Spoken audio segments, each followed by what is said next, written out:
Hello दोस्तों, कैसे हैं आप सभी लोग और कैसे चल रही है आप लोग की पढ़ाई।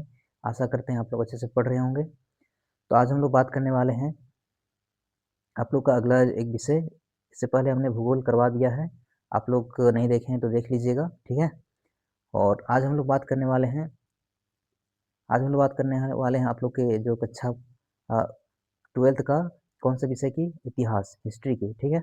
तो कितने नंबर का आप लोग का एग्जाम होगा? 80 नंबर का। कितना समय मिलेगा? 3 घंटा का मिलेगा, ठीक है। और ये आप लोग का मॉडल पेपर है और मैं अपने से ये नहीं करा रहा हूँ, ये आप लोग के जैक बोर्ड जो वेबसाइट दिया वहाँ से आप लोग को जो जैक बोर्ड ने डाला है मॉडल पेपर, वहाँ से मैंने लिया है, ठीक है। तो आप लोग ये सब देख लीजिएगा किस तरह का सवाल आएगा और एग्जाम पैटर्न आप लोग को पता होना चाहिए। नहीं पता है तो थोड़ा सा बता दे रहे हैं, ठीक है। वैसे आप लोग को पता होना चाहिए अब तक तो कि कितना सवाल आएंगे और किस तरह का सवाल आएंगे। तो यहाँ पर लिखा हुआ है कि आप लोग का पेपर जो है वो 4 खंड में आएंगे, ए बी सी डी, ठीक है। टोटल कितने प्रश्न रहेंगे? 52। और कितने नंबर का रहेंगे? 80 नंबर का रहेंगे। उसमें से खंड ए में 30 एमसीक्यू सवाल रहेंगे। एमसीक्यू समझते हैं ना, ऑब्जेक्टिव सवाल। एक सवाल रहेंगे, 4 ठो ऑप्शन रहेगा, उसमें से एक ठो सही आंसर होगा। जो सही आंसर होगा उसको टिक करना है और एक ठो ओएमआर शीट मिलेगा, उसमें गोल करना होगा, ठीक है। गोल करने के लिए दिया जाएगा। चलिए, तो मैंने क्या बताया, खंड ए में आप लोग को 30 प्रश्न रहेगा, प्रत्येक के लिए 1 अंक दिया जाएगा। खंड बी में जो क्वेश्चन नंबर 31 से लेकर 38 तक है, उसमें आप लोग को लिखना होगा एक एक लाइन में ही लिखना होगा। जो भी क्वेश्चन पूछा जाएगा उसका एक लाइन में आंसर देना है। प्रत्येक एक क्वेश्चन का 2 नंबर मिलेगा। और खंड सी जो है क्वेश्चन नंबर 39 से लेकर 46 तक है, तो उसके लिए आप लोग को पूरा 1 पेज लिखना होगा और प्रत्येक प्रश्न के लिए आप लोग को 3 अंक दिया जाएगा, ठीक है। और क्वेश्चन ग्रुप जो डी है, जो खंड डी है, क्वेश्चन नंबर 47 से लेकर 52 तक, उसमें आप लोग को कम से कम 2 पेज लिखना ही होगा, ठीक है। किसी भी तरह कर से 2 पेज आप लोग को लिखना ही होगा और प्रत्येक प्रश्न के लिए आप लोग को 5 अंक मिलेगा।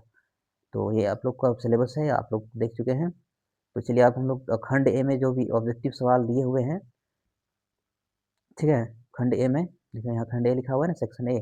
उसमें बहुविकल्प paper, multiple choice question, MCQ question जिसको हम लोग बोलते हैं। तो उसमें आप लोग देखेंगे किस तरह का सवाल दिया हुआ है, इसी तरह का सवाल आप लोग को पूछा जाएगा। और यहाँ से कुछ ज़्यादा ही तो 3-4 सवाल हूबहू एकदम देखने को मिलेगा, एकदम हूबहू। यहाँ ही ऑप्शन भी मिलेगा और सवाल भी मिलेगा, क्योंकि जैक ने ही जारी किया है तो जैक ही पूछता है, तो वो अपना ही सवाल को जरूर डालेगा, ठीक है। तो चलिए शुरू करते हैं। पहला सवाल यहाँ लिखा है, हड़प्पा सभ्यता में कौन सा पशु अज्ञात था? अज्ञात यानी हड़प्पा सभ्यता के लोगों को किन पशुओं के बारे में पता नहीं था? गाय, हाथी, घोड़ा, कुत्ता। कुत्ता तो सबसे जरूरी है, तो पता था, ठीक है।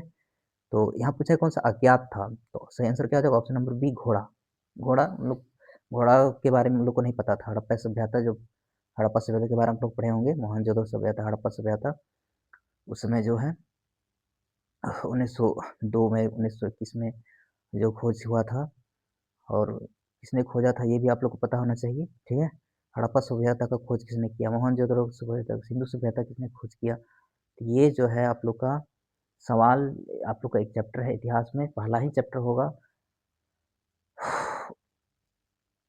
आप लोग अच्छे से पढ़े होंगे तो अच्छे से जवाब दे पाएंगे इस चैप्टर से। ये हम लोग रिवीजन के लिए कर रहे हैं, ठीक है। तो दूसरा नंबर सवाल देखो क्या लिखा हुआ है, हड़प्पा की खोज किस ईस्वी में हुई? तो सही आंसर क्या हो जाएगा? मैंने बताया था हड़प्पा सभ्यता का खोज किसने किया और कब किया, ठीक है। हड़प्पा सभ्यता का खोज किसने किया था? तो क्या नाम था उसका? दयाराम साहनी, ठीक है। क्या नाम था उसका? दयाराम साहनी। कब किया था? तो इसका सही आंसर क्या हो जाएगा? ऑप्शन नंबर सी, 1921 में, 1921 में। अगला है, सिंधु सभ्यता के घर किससे बनाए जाते थे? सिंधु घाटी सभ्यता में जो घर है वो किससे बनाए जाते थे? तो बताएंगे किससे बनाए जाते थे? ईंट से। किससे? ईंट से, ठीक है। अगला है, मौर्य काल में किस लिपि का सर्वाधिक उपयोग हुआ? जो मौर्य काल था उसमें कौन सा लिपि सबसे ज्यादा उपयोग हुआ? जैसे हम लोग हिंदी लिखते हैं देवनागरी लिपि होता है ना, इंग्लिश लिखते हैं तो रोमन लिपि। तो उस समय जो है उस सब लिखने का अपना एक लिपि होता था उसमें। तो मौर्य काल में सबसे अधिक कौन सा लिपि का उपयोग हुआ था? तो सही आंसर हो जाएगा ऑप्शन नंबर डी, ब्राह्मी लिपि, ठीक है। समझ में आया? कौन सी लिपि? ब्राह्मी लिपि। खरोष्ठी ये जो है जितने भी लिपि हैं ये सभी अच्छे, मतलब इंपॉर्टेंट है, बस यहाँ पर याद रखना है कि मौर्य काल में सबसे ज़्यादा जो उपयोग हुआ था वो ब्राह्मी लिपि था। अगला है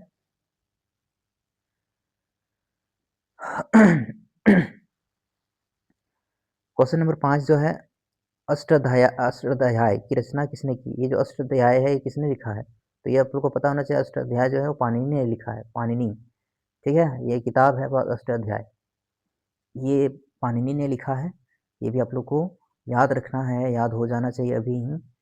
बहुत अच्छा सा सवाल है, इंपॉर्टेंट भी है और छोटा छोटा सवाल है। ठीक है, अगला सवाल देखेंगे। अगला सवाल क्या लिखा हुआ है, मौर्य साम्राज्य का प्रथम शासक कौन थे? तो बताएंगे मौर्य साम्राज्य के प्रथम शासक कौन थे, जिन्होंने जिन्होंने मौर्य साम्राज्य की स्थापना की थी? इसका सही आंसर आप लोगों को पता होना चाहिए, चंद्रगुप्त मौर्य। चंद्रगुप्त मौर्य ने ही मौर्य साम्राज्य की स्थापना की है, तो वही सबसे पहला शासक होगा। ठीक है, तो पहला ऑप्शन देख लिए। अब क्वेश्चन नंबर 7, यहाँ पूछा है कलिंग युद्ध कब हुआ? बहुत सारे युद्ध हुए हैं इतिहास में, कलिंग युद्ध, पानीपत युद्ध, बहुत सारे युद्ध हुए हैं, तो ये सब डेट पूछा जाता है। तो कलिंग युद्ध जो है वो कब हुआ था? तो सही आंसर इसका क्या हो जाएगा, 261 ईसा पूर्व में, 261 ईसा पूर्व में। अगला है, रामायण के मौलिक रचनाकार कौन थे? तो रामायण का मौलिक रचनाकार कौन थे? इसका सही आंसर हो जाएगा वाल्मीकि। रामायण किसने लिखा है? वाल्मीकि ने। ठीक है, अगला है, महाभारत का युद्ध कितने दिनों तक चला था? महाभारत रामायण आप लोग को देखे होंगे, सुने होंगे।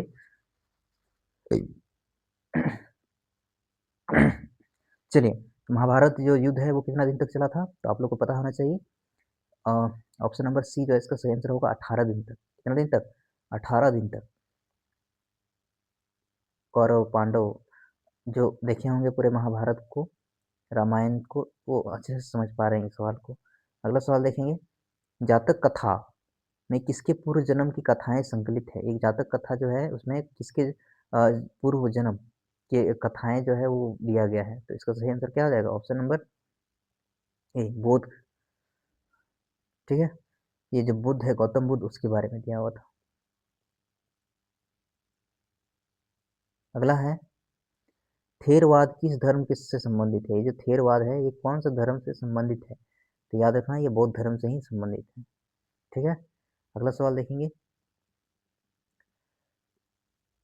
रेहला एक पुस्तक है, रेहला, बताएं इस पुस्तक के लेखक कौन है? रेहला पुस्तक है, इसके लेखक कौन है? इसका याद रखना है, रेहला जो लिखा है वो इब्न बतूता, इब्न बतूता।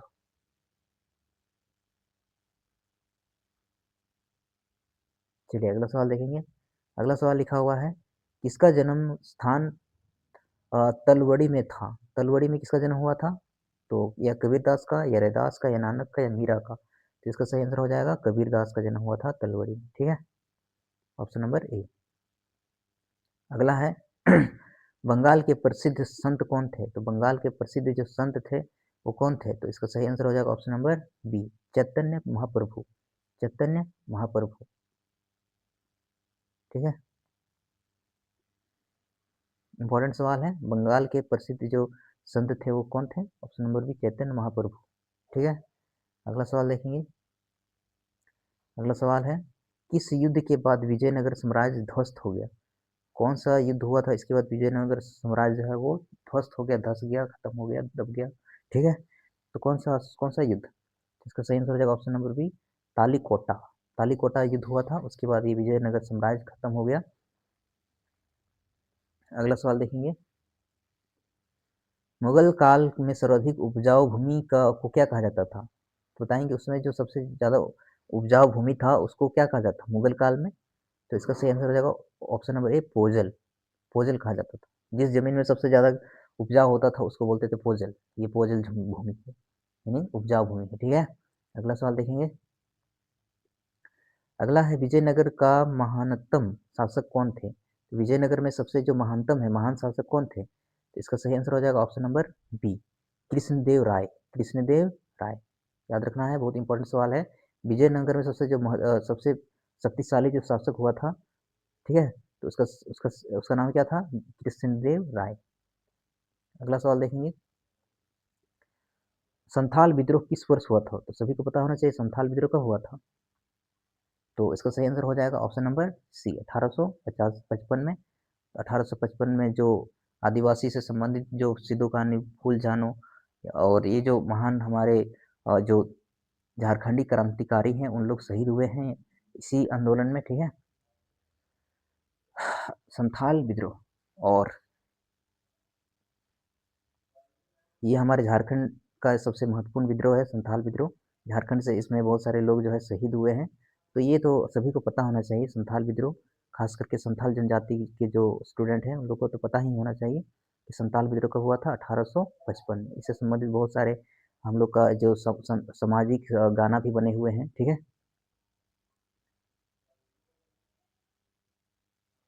अगला सवाल देखेंगे, 1857 के विद्रोह में अवध, अवध भी एक जगह का नाम है में स्वतंत्रता सेनानियों का नेतृत्व किसने किया था? जब 1857 का जो विद्रोह हुआ था, 1857 का ये क्रांति जो हुआ था, ठीक है, 1855 के बाद 1857 में बहुत बड़ा क्रांति हुआ था। अवध से जो जो सेना था उसको कौन आगे था, कौन उसका नेतृत्व कर रहा था? अवध, अवध भी एक जगह है, ठीक है। तो वहां से कौन नेतृत्व कर रहा था? तो इसका आंसर हो जाएगा बेगम हजरत महल।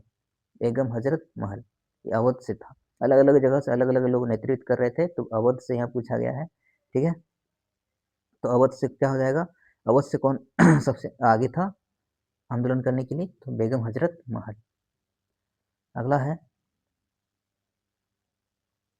अगला सवाल है, सहायक संधि एक प्रकार का संधि था, तो सहायक संधि व्यवस्था को किसने शुरू किया? आरंभ का मतलब होता है शुरू किया, तो किसने शुरू किया? तो ऑप्शन नंबर ए वेलेजली ने। वेलेजली जो है ये भी अंग्रेज ही था, तो उन्होंने ही सहायक संधि व्यवस्था की शुरुआत की थी, ठीक है। अच्छा, डलहौजी के बारे में आप लोग को पता होगा, डलहौजी और वारेन हेसिंगटन, विलियम बेटिंग, ये सब अंग्रेज ही थे, ठीक है।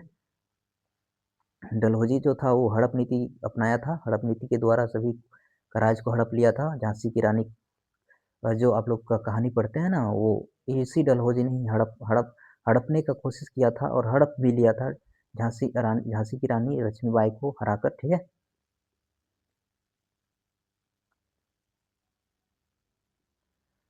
चौरा चोरी कांड जगह है, ये चौरा चोरी कांड, ठीक है।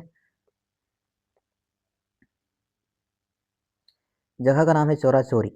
तो वहां पर जो घटना हुआ था, आप लोग भगत सिंह के बारे में पूरे कहानी नहीं सुने होंगे तो सुन लीजिएगा उसके कहानी कहानी में ही यहाँ पर आप लोग एक मूवी भी है भगत सिंह नाम का, देखेंगे तो वहाँ पर चौरा चौरी कांड जो है वहाँ पर मतलब ट्रेन से बहुत सारे जो हमारे भारत के जो क्रांतिकारी थे उन लोग अंग्रेजों के खिलाफ भी अ, लड़ने के लिए ट्रेन को ही लूट लिए थे पूरा का पूरा, ठीक है। तो जगह का नाम ही था चौरा चौरी, तो इसीलिए उस कांड को क्या कहा गया? चौरा चौरी कांड, ठीक है। चौरा चौरी कांड जो है वो कब हुआ था? तो इसका सही आंसर क्या हो जाएगा? ऑप्शन नंबर बी, 14 फरवरी 1922 को। 14 फरवरी 1900 सॉरी 4 फरवरी 1922 को, ठीक है। अगला सवाल देखेंगे, गांधी इरविन पैक्ट कब हुआ? गांधी और इरविन के बीच में, गांधी जी और इरविन के बीच में समझौता हुआ था, उसी को गांधी इरविन पैक्ट कहा जाता है, ठीक है। तो बताएंगे इसका समझौता कब हुआ था, पैक्ट कब हुआ था? तो बताएंगे इसका सही आंसर क्या होगा? तो इसका सही आंसर होगा ऑप्शन नंबर सी, 1921 में। और गांधी इरविन पैक्ट में ही गांधी को मौका मिला था भगत सिंह को, जो भगत सिंह को जो फांसी मिलने वाला था ना, तो अगर गांधी चाहते तो उसको भी छुड़वा सकते थे। जब इरविन के साथ, इरविन कौन था? अंग्रेज था। गांधी जी के साथ जब मीटिंग हुआ था तो गांधी चाहते तो भगत सिंह को फांसी से रोक सकते थे, लेकिन खुद भगत सिंह जो है वो शहीद होना चाहते थे देश के लिए, इसलिए महात्मा गांधी जो है कुछ नहीं बोले, और इसके लिए महात्मा गांधी को बहुत सारे जो है आरोप प्रत्यारोप भी लगाया गया, ठीक है। तो गांधी इरविन जो है आप लोग को याद रखना होगा, असहयोग आंदोलन की बात हुआ था, असहयोग आंदोलन को खत्म करने के लिए ये गांधी इरविन समझौता हुआ था 1921 में। तो इतिहास जब आप लोग पढ़ेंगे तो कोई भी आंदोलन होता है तो उसको शांत करने के लिए एक समझौता, एक पैक्ट होता है। तो असहयोग आंदोलन के बाद जो है वो गांधी इरविन पैक्ट हुआ था, ठीक है। चलिए, अगला सवाल लिखा हुआ है, स्वतंत्र भारत के प्रथम भारतीय गवर्नर जनरल कौन थे?